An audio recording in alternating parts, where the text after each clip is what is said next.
Hey guys, hope you're having a great day. Thank you so much for watching the Chen Dynasty. It's Mikexingchen. You know, growing up in the West, like most Asians, I was constantly asked if I knew Kung Fu. And it didn't really help that I kind of look like this guy. But in actuality, I didn't know Kung Fu. You see, I grew up in the Midwest where there were like 3 Asians, and definitely not a part of the country where Kung Fu masters tend to reside. So I took Taekwondo. But most people I talked to didn't really even know the difference. So it didn't really matter if I said Kung Fu or Taekwondo or Karate. So in this video of our cultural comparison series, let's talk about the differences between the 3 most well-known Asian martial arts: Kung Fu, Taekwondo, and Karate. Let's start off with Kung Fu. Kung Fu, also known as Wushu, is a martial arts that originated in China. Kung Fu has a long history of development that dates back to the Shang Dynasty in 1700 BCE. Kung Fu practices unique exercise combinations, self-defense, self-discipline, and is a form of art. It was also often used to train soldiers to improve their morale in battle. Although Kung Fu was not started by monks, it flourished in temples and was considered a means of enlightenment. The meaning of the word Kung Fu or Wushu refers to any individual accomplishment or cultivated skill developed by long and hard work. And if you take a closer look at the character Wu, there is a word for stop. It refers to the fact that Kung Fu is used to stop violence and not instigate it.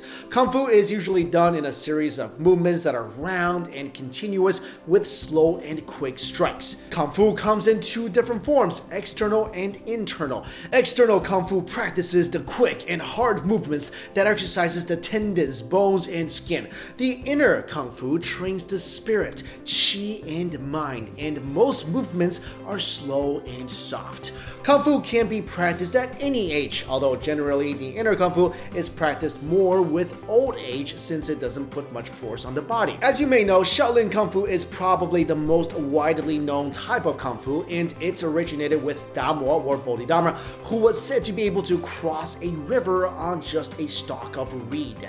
Monks practiced Kung Fu in order to, as we mentioned before, reach a form of enlightenment. But it was also practiced to restore health, treat illness, protect the mountains, safeguard the ancient temples, self-defense, and to repel enemies. Kung Fu not only uses hands and foot movements, but also uses weapons known as 18兵器, or 18 weapons of Kung Fu, that includes the battle axe, the spear, chain whip, and more. These weapons were believed to be the tools used for farming and carpentry in ancient times, and were later adapted as weapons. Kung Fu practitioners usually wear uniforms that are made out of silk or cotton and are decorated with intricate knots and embroideries. They sometimes have colored sashes to indicate their rank, with black being the most advanced. Kung Fu practitioners also wear shoes that are lightweight with a soft sole. The biggest difference between Kung Fu and other martial arts like Taekwondo and Karate is that Kung Fu is more soft and round. While some masters of Karate may tell you to train more than you sleep,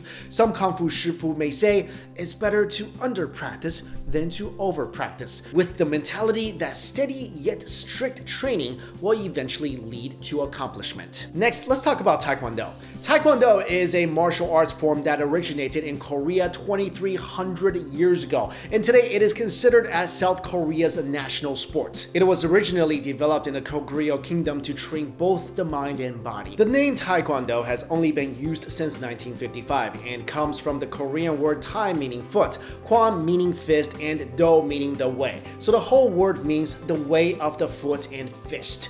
Taekwondo places more emphasis on striking the opponent with legs and kicks from various angles to hit the abdomen, collarbone, and head. Each kick is full of power, designed to weaken the opponent with every strike. There are no weapons in traditional Taekwondo, but in recent years, some Taekwondo practitioners begin to train with the bow staff. Taekwondo practitioners generally wear white uniforms called dobak that are generally made of heavy cotton with elastic waistbands. They use belts as their ranking system as well, of course black being the highest. The moral philosophy in Taekwondo is about self-improvement, self-discipline, and philanthropy over killing and revenge. Its conduct is for one to build the basic principles of integrity, courteous, self-control, and perseverance, and is designed to be used for protection and as a form to make peace with the world. Finally, Karate is a martial arts form created in Japan that has spiritual values stemming from concentration and self-discipline. Karate was developed from fighting methods in the Ryukyu Islands that is now modern-day Okinawa, which made much of its influence in the early 20th century.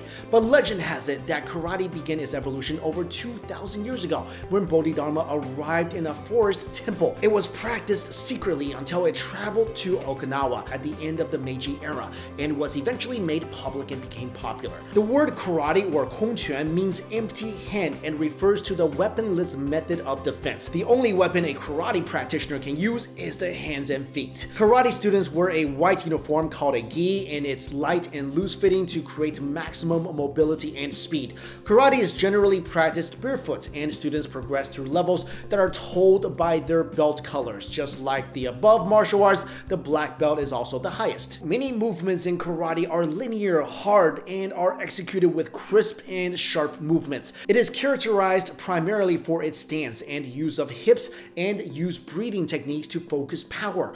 Karate in itself is extremely strict, and some may consider its culture almost like a military organization with a complex set of rules. Karate also has its own code of conduct, and its ultimate aim lies not on the victory or defeat, but on the perfection of one's character through its hard training, sincerity, effort, etiquette, and self-control. Practitioners of karate are not to misuse the skills they are taught, but are only to use them in self-defense or in the support of law and order. I feel like the study of martial arts is just so interesting because if you look at these three particular forms of martial arts, if you go back, they all have very strong spiritual ties. Because if you look back throughout history, and even today, some of the best martial artists in history in the world right now, besides practicing their strength, their technique, they all cultivate their minds. And actually, throughout the history of martial arts, cultivating the mind, cultivating the spirit is much more important than the movements, the techniques themselves. For example, in China, if you practice Shaolin Kung Fu, it also comes with a set of Buddhist principles.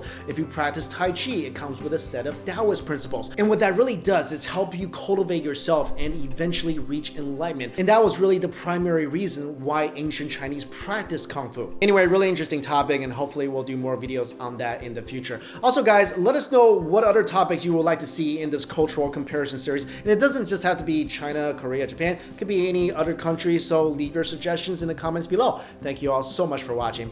I'll see you later.